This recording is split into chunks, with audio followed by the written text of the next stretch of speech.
Well, there's certainly mounting concern that this foreign aid package could result in the deaths of more Palestinians, with 19 members of the House Progressive Caucus issuing a statement saying that the aid bill could result in the killings of civilians in Rafah and elsewhere. And this is the concern. This is exactly what we've been hearing from the Israeli Prime Minister Benjamin Netanyahu now for months. He is adamant that the IDF does need to go down into that southern Gazan city of Rafah, where some 1.3 million internally displaced Palestinians are sheltering, an area that was once declared as a safe zone by the Israeli military. Now, we certainly can expect this operation, if it does happen, to take some time, especially taking into account these comments that we've been hearing from the United States. US Secretary of State Antony Blinken speaking out at the G7 just on Friday. He said, "We have yet to see a plan," but it's also important to point out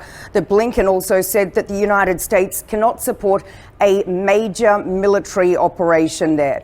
Now, circling back to this aid package, the bulk of it is really for Israel's missile defense systems, such as the Iron Dome, as it continues to fend off attacks from outside from Iranian proxies, such as Hezbollah and also the Houthis in Yemen. Also, a fairly large chunk of this, $9.2 billion, will go to humanitarian aid for the people there in Gaza. Now, this comes as the situation in the West Bank is also deteriorating very, very rapidly.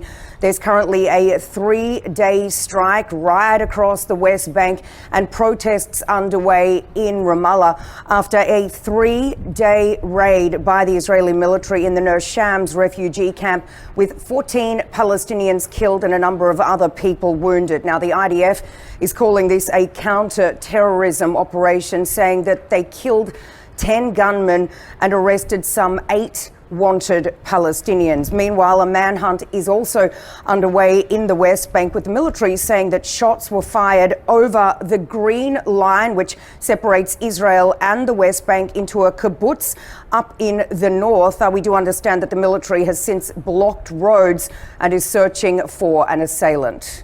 Sarah Coates for SABC News, Tel Aviv.